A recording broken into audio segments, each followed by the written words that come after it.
What's up, man? I'm hanging out with the, let me fix this a little bit here.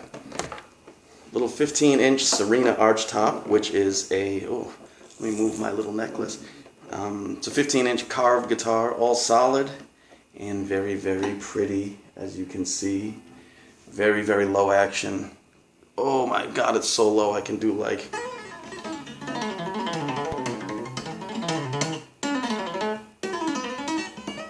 These are 12 gauge flat wounds, so you know it's low.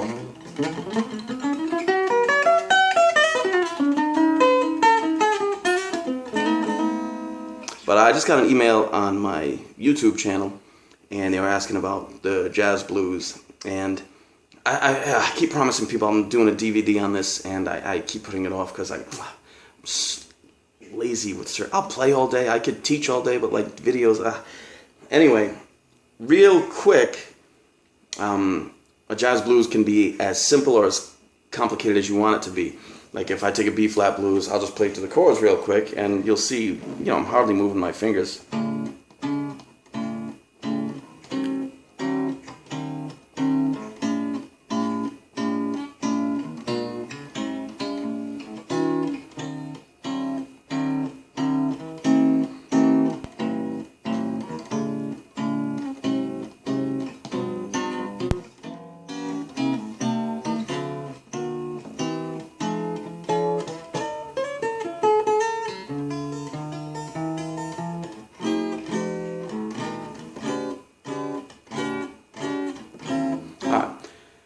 So the chords can be pretty simple, and scale-wise, you can start off just playing a blues scale.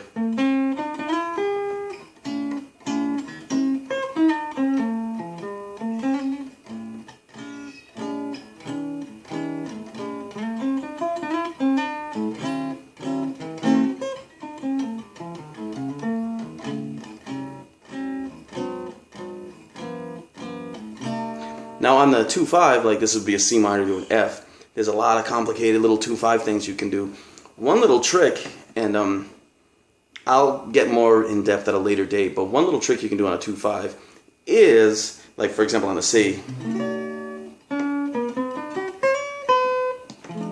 you can just go up or down a half step, because it's going to give you a little bit of tension, and you don't have to worry about a F altered scale or like diminished scales or weird I mean, you can get into that stuff later.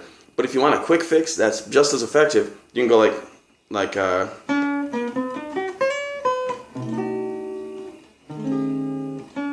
so first you got, I'm just playing it like a simple line.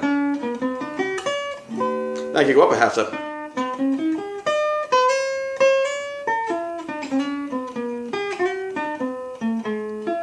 Or I could go down, I just went up a half step, or I could go down a half step.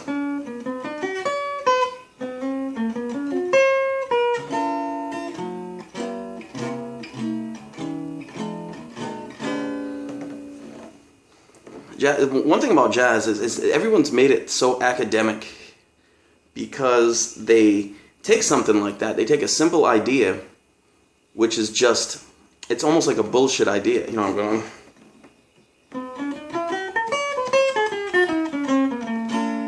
It just fits, it's just a chromatic thing, it's easy to do, it sounds good, it moves.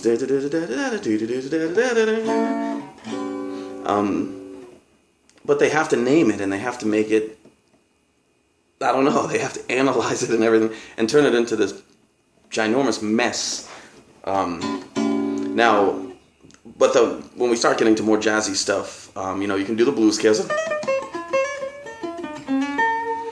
which is fine, and actually people prefer that, for the most part. It's easy to listen to, but one thing you can do, which is kind of a large task, is the arpeggios, so if you're working on the blues stuff.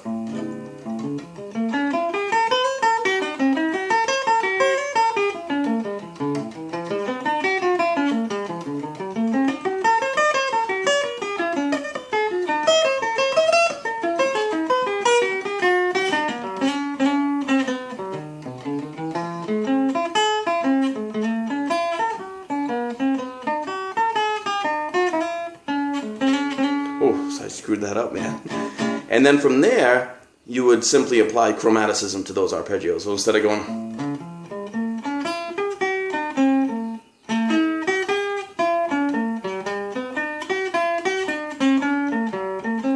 stuff like that, which is boring. You could take, and this is another place where jazz doesn't have to be academic. If you have a shape like this, like let's say it's just 7, 7, 7, 7, you know, just the 7th fret. You could go, you can literally just like connect the dots and just hit that note at some point. You know, so if you've got these 3 dots here, 1, 2, 3, you could just go do do do do do. Those would be like the chord tones, and you can weave around those all you want. There's no academic method that you need to follow to do that. For example, if I have a B-flat 7 arpeggio, there are like bebop cliches.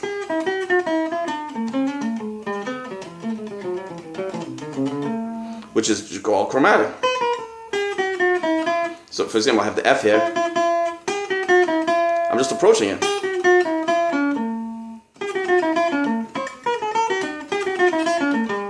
Then like maybe on the F minor.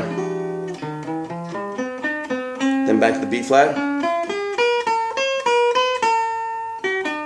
To the E flat. So there's this very random nature, and which sounds easy, but it's not. It's not, because you have to know your chords, you have to know your arpeggios all over the place, and then you have to kind of work out what chromatic stuff you like. It's not like you're just going,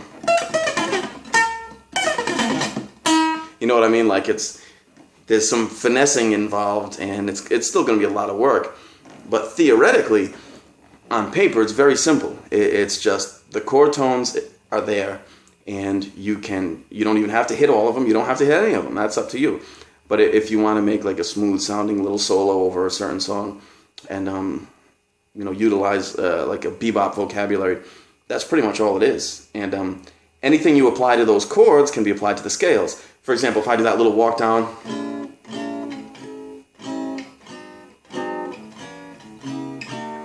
I could go.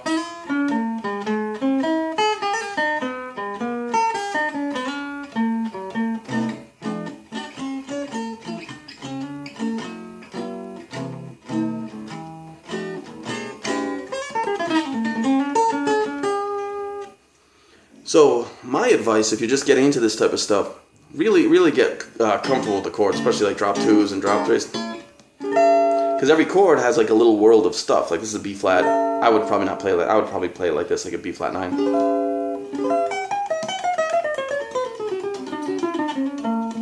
That connects to that, which connects to this.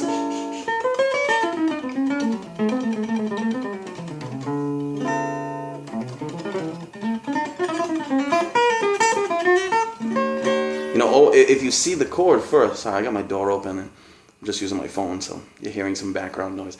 But if you're conscious of the chords and you see the chords and hopefully you start incorporating the arpeggios, this stuff gets easier and easier, and you can just kind of wing it and come up with some really cool lines. And then as your chord stuff becomes more interesting, you do more chromatic things, or maybe little not even so much substitutions. Like I don't even like these big words. Like there are ways to look at chords differently. You know, for example, I might when I play a B flat 13, I look at that as an A flat major 7 flat 5 or sharp 11, which would be this. Which sounds kind of weird by itself, but when you hear it with this,